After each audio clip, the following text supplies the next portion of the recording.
Que el Señor le bendiga, hermanos.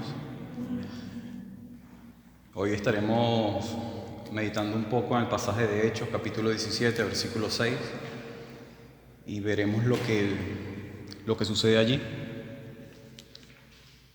Nosotros somos arrastrados por el Evangelio a Cristo, pero también somos arrastrados a los tribunales por el Evangelio. Esa fe, la fe en Cristo, nos lleva a nosotros a padecer. Y cuando hablo acerca de padecer, me refiero de manera física. Hoy día todo lo que está ocurriendo en nuestro mundo, todo lo que ocurre en el mundo, acerca de la justicia, acerca de tratar de que todo sea mejor, acerca de los problemas, casi siempre el mundo dice que radica en nosotros los cristianos. Pero la realidad es que nuestra fe siempre va a estar unida o ligada al sufrimiento. Y por eso esta pequeña meditación tiene como título Trastornando al mundo. Estamos hablando acerca de alterar o cambiar un mundo como el nuestro. Y eso es lo que hace el Evangelio. Eso es lo que hace el Evangelio en las manos de Pablo y en las manos de los hombres de Dios. Lo que hace es cambiar al hombre, transforma su conducta, su mentalidad y su manera de vivir. Esa es la realidad del Evangelio. El mundo es consciente acerca de tres cosas. El Evangelio impacta en lo moral, en lo social y en lo ético. Y eso lo sabe el mundo muy bien.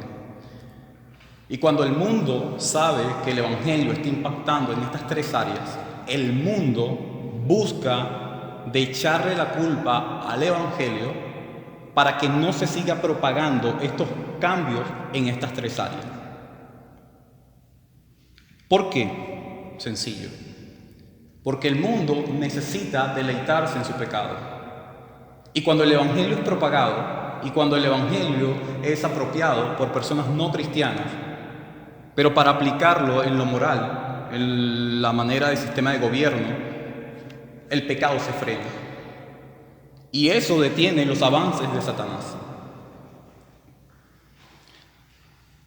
Pero para nosotros los cristianos va mucho más allá de controlar el pecado.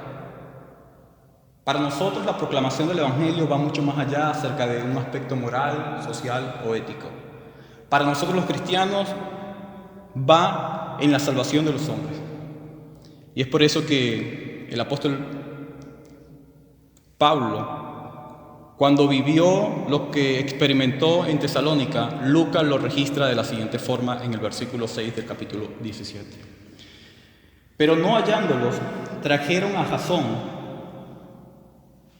y a algunos hermanos ante las autoridades de la ciudad de Tesalónica, gritando: estos que trastornan el mundo entero también han venido acá. Así que un grupo de judíos se han reunido, han alborotado la ciudad. Por cierto, si lees los versículos anteriores al 6, dice que ellos alborotaron la ciudad, buscaron hombres malvados y fueron a la casa de Jasón, porque ellos sabían que en la casa de Jasón estaba Pablo y aquellos dos hombres, amigos de Pablo, que estaban trastornando Macedonia. No solo Tesalónica, estaban trastornando Macedonia. Pero ellos son muy claros también. No se trataba solo de la región de Macedonia, se trataba del mundo entero que estaba siendo trastornado por el Evangelio. Pero al parecer nuestros buenos hermanos de Tesalónica ayudaron a escapar a Pablo y a sus amigos. Pero ellos tuvieron que enfrentar también los problemas. Y eso es lo que nosotros estaremos viendo acá, donde Lucas registra la oposición al Evangelio en Tesalónica. Y esto lo enfrentaron algunos hermanos que apenas estaban naciendo. Así que no necesitas tener muchísimo tiempo en la fe cristiana para experimentar el sufrimiento.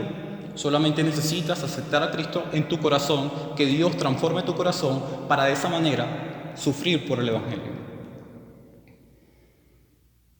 Así que los hermanos experimentarían los primeros resultados externos con respecto a su fe.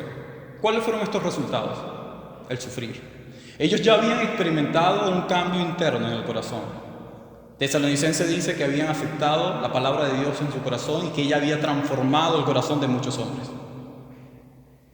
Pero ellos están experimentando ahora los resultados externos de la fe salvadora. Y no solamente esto lo enseña Lucas o Pablo, esto también lo enseña Pedro. Pedro dice, pues es mejor padecer por hacer el bien, si así es la voluntad de Dios, que por hacer el mal. Primera de Pedro, capítulo 3, versículo 17. Hoy, hermanos, el mundo está siendo sacudido por una pandemia. Pero su principal condenación no es la pandemia, sino el propio pecado que lo está llevando al infierno a los hombres. Algunos han celebrado ciertas vacunas que están en progreso y se cree que para el año que viene ya la vacuna estará lista. Alemania y los Estados Unidos son los que más han avanzado en esto. El mundo entero está alegre por esto que está ocurriendo.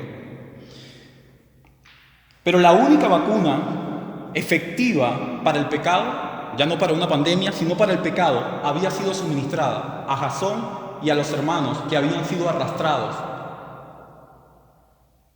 ante las máximas autoridades de Tesalónica. Pero hoy día muchos se creen inmunes al pecado. Hoy día ya no necesitan de sus iglesias locales.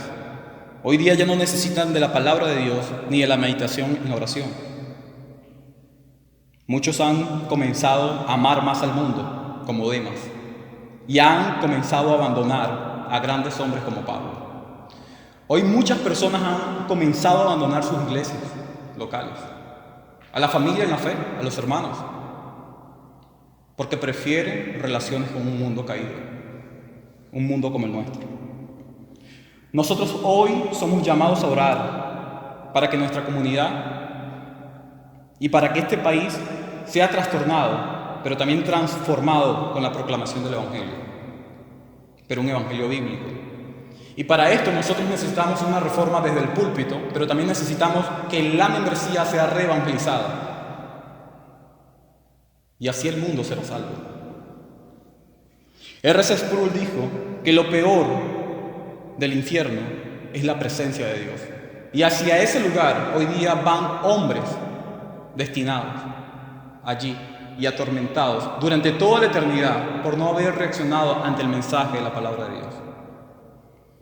Nuestro texto revela dos cosas con respecto a este grupo hostil. Lo primero que revela es el odio contra el Evangelio.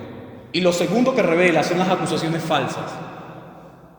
Primero llamando de que habían trastornado, alborotado la ciudad. Y segundo, diciendo que habían hecho a Jesús superior que el César, desde el punto de vista literal.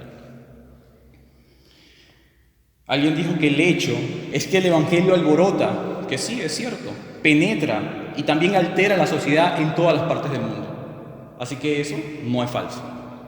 La palabra de Dios transforma, trastorna, alborota, altera y penetra la conducta del hombre.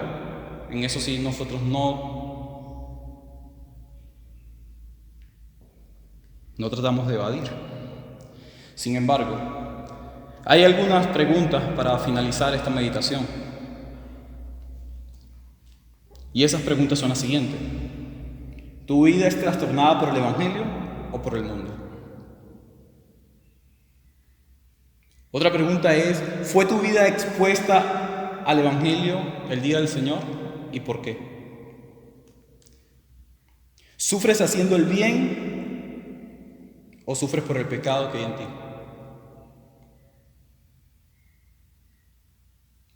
¿Actualmente el mundo te está acusando por tu fe o el mundo te aplaude por la vida que llevas? Recuerda que nosotros los cristianos no somos famosos, que vamos a traer personas para que estén detrás de nosotros. Nosotros lo que podemos traer es oposición al Evangelio. Eso es todo lo que nosotros podemos traer. Así que oremos para que nuestro gran Dios sea quien haga esta obra y nosotros seamos sus instrumentos en este día y en este país.